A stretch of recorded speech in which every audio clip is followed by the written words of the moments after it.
Photography Daily, Episode 6. Interview with Damien Lovegrove.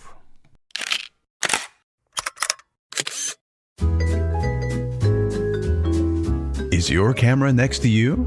We hope so.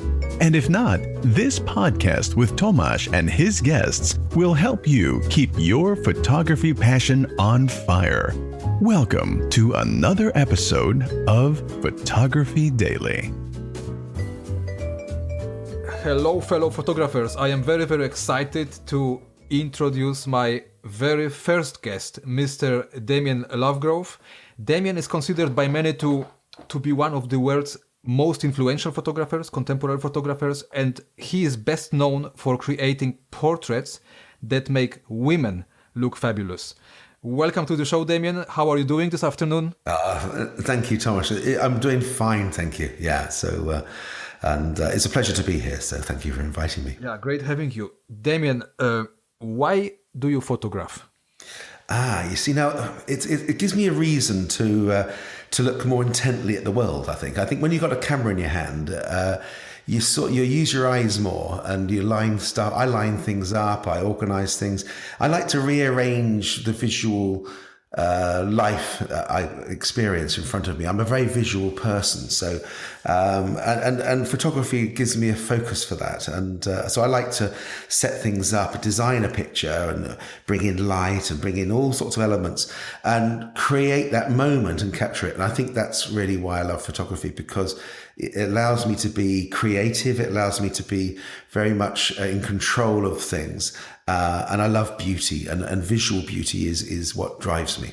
Mm-hmm. Was photography something you discovered in your early, as a teenager? Which time of your life was it that you discovered that those things drive you? Yeah, I think I've always been driven visually. I think I've known ever since I was in first school that I like lining things up, and the teachers used to look at me a little bit strangely when I get all the pieces of glass or the objects around and line them all up on the windowsill so the light was falling on them nicely. I've always done things like that, and I like to. I'm a little bit OCD in a way with the things that are around me. Okay. But my mother's an art teacher, and so I was introduced to art from a very early age, and design and texture and form and balance and harmony. And my father, being an architect, used to talk about the design elements in a building and the asymmetry and things. And I've always loved all that sort of stuff. So really from that age, I was into that sort of thing. And then I suppose I got my first camera, Rolly 35S, which is a little pull-out lens, a little Rolly camera, all manual. And I got that perhaps in 1980 or so. That's the first time I had a real proper camera. And I joined the BBC in 1984 as a cameraman. So wonderful. Before we dive deeper into our conversation, I would like you to give our listeners an assignment, something they could work on this weekend, something that would help them with improving their own, photography. What would be the task you would give us, Damien? Well, that's an interesting one. I think, first of all, because we're quite a lot of us are in the Northern Hemisphere and we're experiencing cold, damp weather at the moment, I'm not going to sort of commit to anyone to having to work outside or to go outside to shoot. So what I'd like to do is I'd like to get you guys to create a picture that you're proud of, that you put the effort into to make something beautiful or something magical or something with a message. A picture in each room of your home. So if you live in a one room apartment, then perhaps do a picture facing north in that room and do a picture facing south. Now you don't have to shoot the whole room. You don't have to. You can shoot an object or part of a room. So, for instance, if you're in a bathroom, just part of the taps of the bath, and maybe then run the water so the water's moving, and maybe use a slow shutter speed, maybe add candles or something just to build the shot so that it goes from a relatively boring shot of a bath tap to something which implies maybe relaxation, and there's movement and motion, things like that. Just take everyday objects, because it's so easy to become bored with the surroundings that you live with. But take everyday objects and make something special with them. So use your lamp that you've got in the bedroom and move it out into the lounge area perhaps, and use that light to light across a table or something. But take a picture in each room of your home, a picture that you'd be proud to hang up and put into that room. Wonderful. Excellent exercise. So there we have it. This is our first assignment. Damien, if you would have to choose your best or simply, your favorite photograph from all the images you have taken so far, would you find such an image? Which photograph would it be? Oh, that's a great question. You see, the thing is that every time the wind changes direction, my favorite image would change. And I think it's a bit like, do you have a favorite album, LP, or a favorite composer or something? But yes, I do have an image, and it's an image that I associate with very happy times, good memories, and great friendships. And it's a picture I took in Cambodia. Watch the screen now to see the photograph. It's of Yulia, who was my model that I had in Kep, which is an area near Phnom Penh. And we went up to Bokor Mountain, right to the top of Bokor Mountain, where there's this abandoned casino. It was the last stand of the Khmer Rouge, and as such it had lots of mortar shell holes and bullet holes, and they'd all been plastered over, but it's now a shell of a building with no windows. And there was this, what looks like a lake. It's a glass, seemingly sheet of glass with water that Yulia's standing in, and she's flicking the water up with her foot. And I styled her, so she's in my tutu. She's got a sheer top that I bought, and I've got a pair of gloves for her, and she's just flicking this water. And it's a beautiful picture. It's 3/4 backlit using natural light. We know when sometimes everything comes together in one picture, and it's superb. I'm just trying to. I think I have seen many pictures of yours, but I don't think I'm not recalling this particular one. What I'm going to do, I shall send it to you straight after our recording, and you can show it to the listeners. So, exactly. So the listeners can have a look. Now, if you would have a chance to travel in time back to that very moment on the top of the mountain when you were taking this image, and you would have a chance to do one thing differently, what would it be and why? Yeah, you see, that's difficult because, again, none of the pictures I've ever taken in life have been perfect. It's a lot of things have to align for a shot to be perfect. And I'm pretty sure that the moment I take the perfect picture, it'll be the moment I hang up my cameras for life. But yes, you see, I think that it would have been nice to have had some sunshine, some sunlight coming through the windows. And to be quite honest, I didn't have the facility to make sun, even with flash. It wouldn't, such a larger area, it wouldn't have worked so effectively, and it overcomplicated the moment. So actually, I would say I would leave things as they are. For me, the memories of the moment are so strong that traveling back in time to sort of do things differently, I probably wouldn't. I have no regrets about that picture. I think that picture is one which I would leave. It kind of leads us to the next question. So I'm sure you experience sometimes those situations, those moments when you immediately after clicking the shutter button, you kind of feel that you have just taken a great photograph.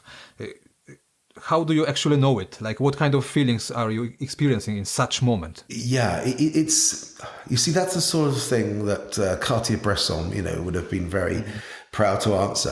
This whole moment in time business, and it's absolutely right. The thing is, of course, when you're working with an SLR, when you press the shutter button, you don't actually know what you've got because the mirror has got to go up, the aperture's got to close down, the shutter's got to reset, etc., and go off, and then everything, and so you get a blank, and you don't actually know for sure whether you've got a blink or whatever.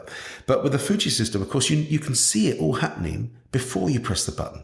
So all you've got to do is hit the crescendo. So when I switched to Fuji, I realized that actually I knew a moment was right. As you saw in the viewfinder, everything come together, took the picture, and then I get 1.5 seconds after the picture's been taken to see the shot, and I know straight away at that point whether I've nailed it.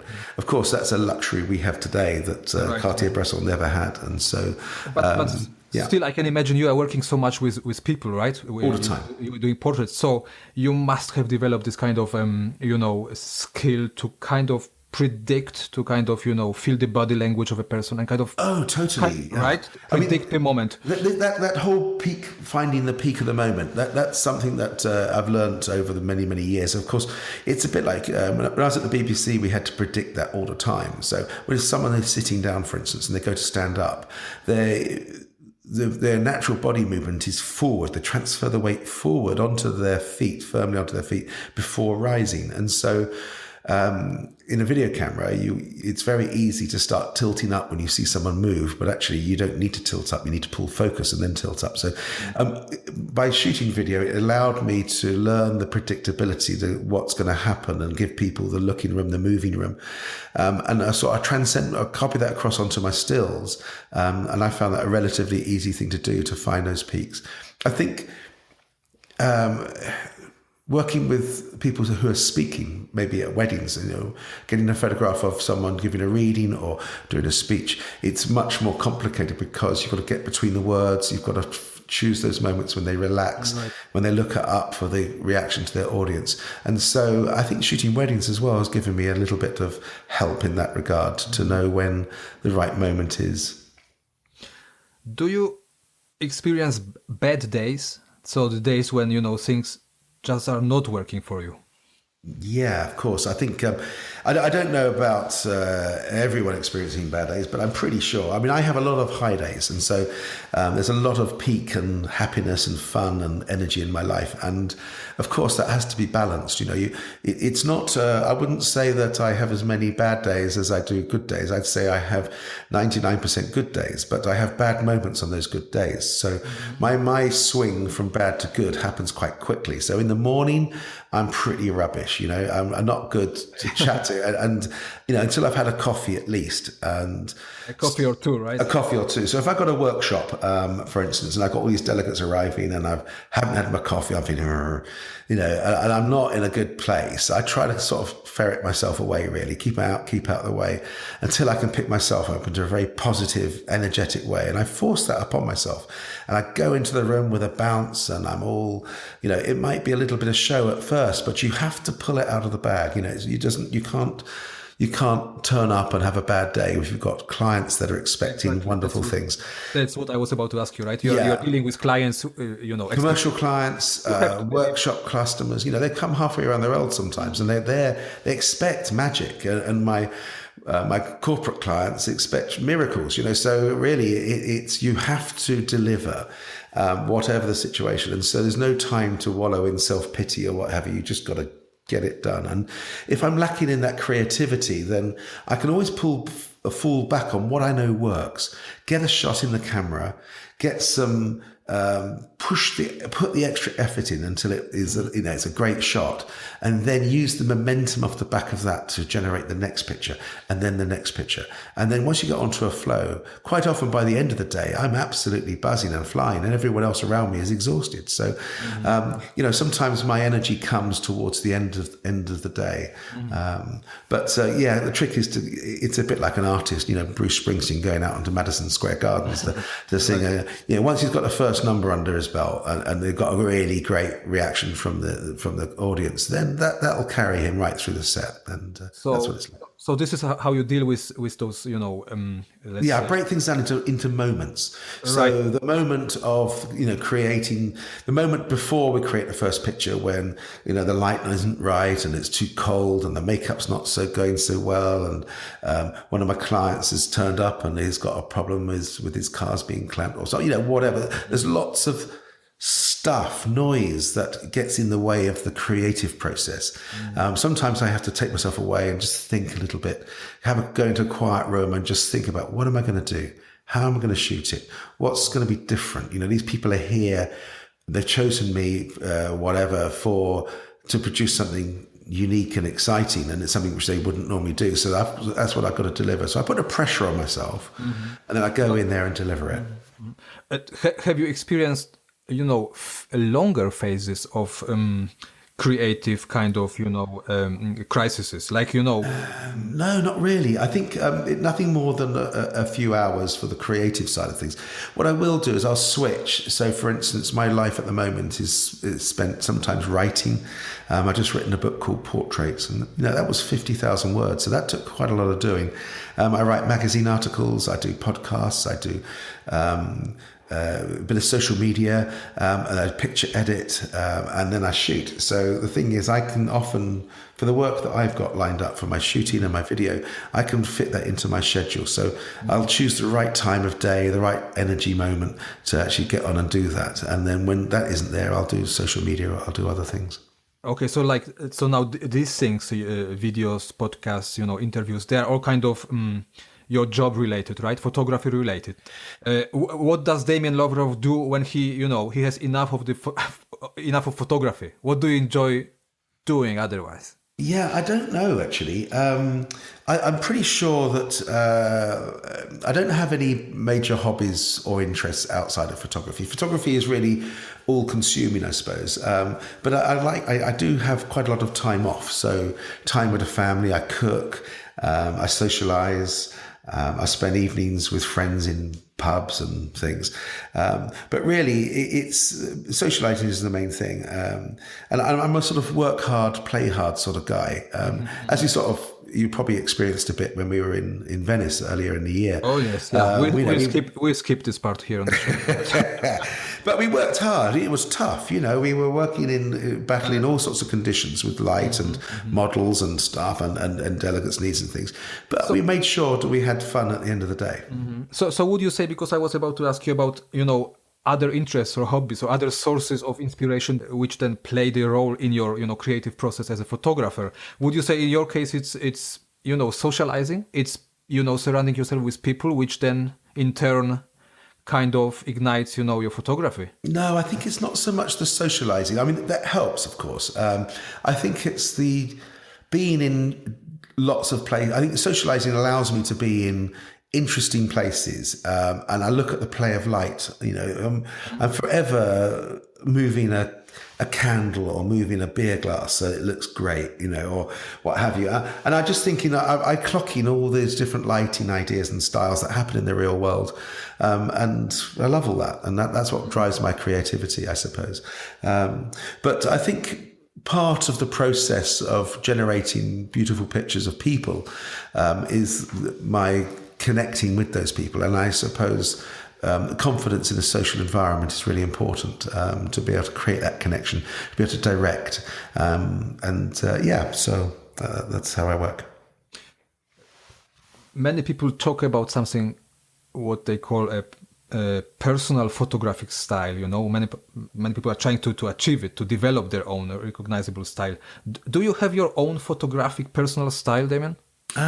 Yeah, but I have a lot of them, and what I mean by that is, well, I think it's important to understand that you don't have to repeat a picture in order to have a style written into the picture.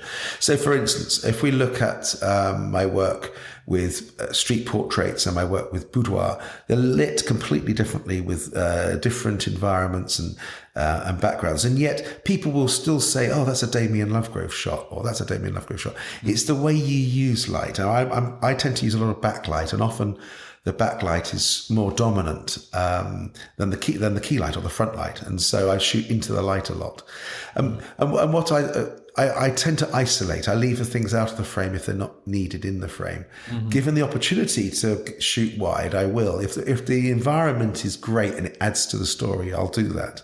And so I keep bringing in new genres like figure in the landscape, which is something I'm shooting a lot more of now. And but it's nice to be able to stand back and look at a picture and people to say, yeah, that's a Damien Lovegrove shot from 2010 or 2011.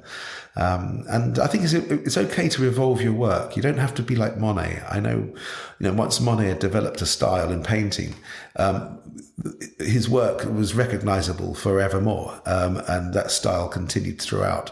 I think it's okay to evolve your work, as long as your customer base is happy for that to happen. When I shot weddings, for instance, over 10 years, we shot 400 weddings, and people wanted a Lovegrove wedding album. They didn't want my latest thoughts on how wedding photography should be.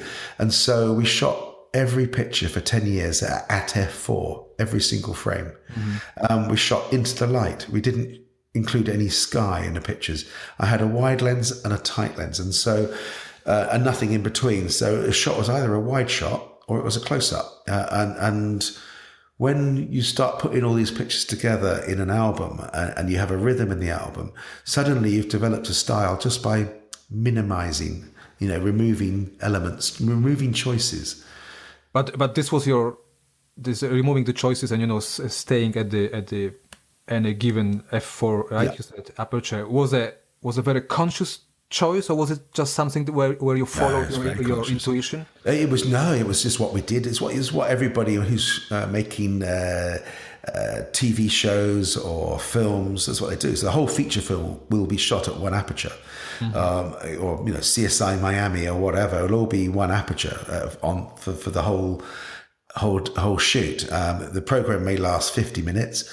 It may take 10 days to film, and throughout that whole 10 days, one aperture. You won't see any sky in the pictures.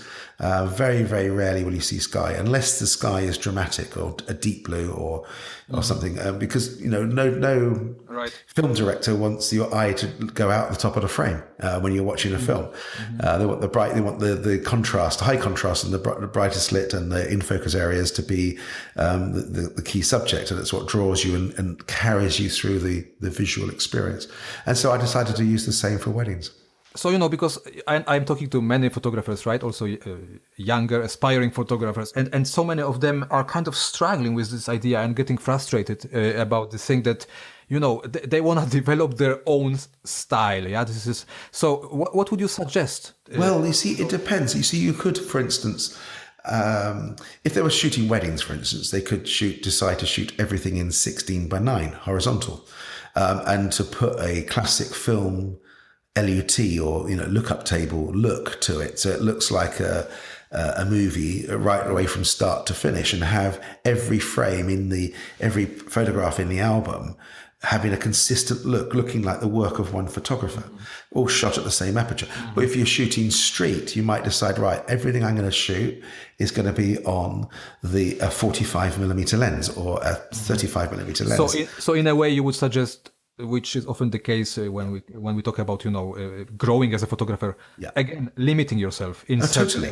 And you have to do that. If you don't limit yourself, you can't actually transcend the mediocrity. You've got to have total understanding of a particular lens, total understanding of the light. And so some street photographers, they always shoot into the light, and they have leading shadows from their subjects coming towards the camera that lead into the subject. And they go and find the light that suits their style and the position and the framing, and they wait for their subject to enter the frame, capture the moment. So they define the style before the moment happens. And then they go and find it. It doesn't matter whether you're in Toronto, Tokyo, London. If you shoot on the streets of cities and you have a particular style, you wait for the light to be right, you get out there, you line everything up and you shoot, and you create that unmissable, unmistakable style. And it all has a similar perspective. So when you hang the exhibition, picture to picture to picture, it looks like one body of work from the same photographer. Right. It's got this, you don't want to mix across film simulation for one shot and then shoot something else on another shot and then shoot something else for another shot, because suddenly it doesn't have any coordination. When I used to shoot film, every photographer had a favorite emulsion, and they knew it like the back of their hand. They understood how it was going to work in the different situations, and some situations with low contrast would push it a stop, So I guess these things got so much more complicated and confusing in the digital. Right? Yeah, because there's too many options. So simple, right? Just take out half the lenses out of your camera bag, take one camera, couple of lenses, and start to see through those two lenses and start to get a feel. And what will happen is, if you work with, let's say, a 35mm lens on a Fuji, so that's equivalent of a standard lens, and you're photographing headshots, you'll find that you're actually standing quite close to someone. And that proximity is enough to give you a style, because the way you interact with that person will come through into the image because you're touching distance from them. And that's what I like about a lot of the great portraits that were taken using a standard lens on a Hasselblad or a Rolleiflex tin lens with reflex. With a Rolleiflex, of course, people never had a chance to change the lens. And so the style became very easy to them. And they all shot on Tri-X pan, or they shot on Fuji Nearpan 400 or whatever their emulsion was. And they always stuck to one film, one lens, one film, one lighting system, and their style just sung out, and you could say that's a, particular, photographer's work. That's a Bailey shot, or that's a, Snowden, or that's a Testino, or that's a Leibovitz, or whatever. And so, but I wouldn't get too hung up on it. Make sure that your photography is fun. That's the first thing. And make sure you really enjoy it so much that it becomes addictive. Yeah. Style will find you perhaps more than you find a style. Damien, it's time for the lightning round. Are you ready? Let's do it. Your favorite photographer? It has to be Vincent Peters. And if your listeners haven't heard of Vincent Peters, type it in now, Vincent, Peters. And then don't look at his website. Click on the images tab in Google and just scroll down through the images, and you'll see why I like his work. What do you dislike about being a photographer? There's nothing to dislike about being a photographer. It's an absolute privilege to be a photographer. I don't have a desk. I don't have an in-tray. I don't have a day job. It's fantastic. Photography is amazing. For me, it's like, the blood in my veins. And so there's absolutely nothing to dislike about it. Your biggest strength as a photographer? I'd say it's my charm, I suppose, and the gift of the gab, my ability to talk to people, communicate with them, direct them. But I think a lot of other people who look at my work would say it's my lighting. Your biggest weakness? I think it's definitely self-doubt and fear of failure. It's a bit like stage fright, you just... and I think that... oh, come on, you and stage fright, I have never... Yeah, you see, exactly, because I come over, I've got all this confidence and everyone thinks it's great.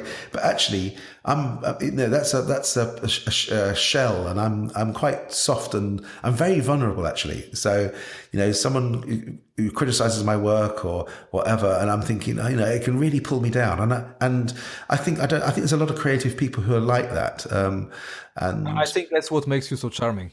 Oh, I don't know, but yeah, maybe. I don't know. I just take pictures, but I'm very fragile with that. Your favorite color? It's an aqua blue-green. Absolutely love it. Like a deep, imagine a block of glass that's 30 centimeters thick. It'll have that lovely green, deep green look, and I think that that color came to me in 1986. Before 1986, my favorite color was orange, and actually that's exactly 180 degrees. So I've had a phase shift of 180 degrees from orange to green, and that was quite interesting. Damien, thanks so much for being with us this week. And if people would like to see more of your work, where should they go? Where can they find you online? Yeah, I think sort of my one of the resources which I think is quite interesting is ProPhotoNut, which is my blog. I post most of my recent work on there, and you can track back. But it's worth using the search facilities, so they can search for things like how to set the price of their work, or photographing a first wedding, or working with hard light, or whatever or finding great locations. If you put things like that into the search bar, up will come some very interesting posts. If you want visual inspiration, then go to lovegrovephotography.com and click on galleries. There's about 2,000 pictures there, and they're quite high resolution. And you can scroll through and, pour yourself a glass of wine or a beer or a cup of coffee, whatever, and scroll through. You'll notice that there's a little button I've put on each of the pictures, which is, save button. So you can save the pictures to your desktop, or you can drag and drop them, or screen grab them, whatever you need, depending on whether you're on a phone or whatever, and just park them into folders of your own, ones that you like. Sometimes you might like a picture because of the pose, and you may start building collections of pictures that people poses on chairs, for instance. So you find pictures of, I've got people sitting in chairs, and just collect those poses, and so you'll have some idea of what to do with someone when you're faced with a chair and a person, what the options are. Sometimes it might be lighting that you use for inspiration. That's what I do, by the way. I trawl around the internet, and I look on Tumblr, I look on other people's work, and I look at things. I'm thinking, do you know what? That's a really good pose, or I love the styling in that picture, or I like the light there. How was that created? And starting to decode pictures, it goes into your subconscious, and then you start pulling out little elements of that and using them in your own work. I think that's a good way of working. Yeah. Wonderful, Damien. I will make sure I will send my listeners your way. And thanks so much once more. Enjoy the rest of the day, Damien. Have a great night. Thank you very much indeed. Take care. Thank you for tuning in. Make sure you take good care of your photography every single day. Join the Photography Daily Facebook group and start sharing your images with the rest of us. Have a great day and have a great light.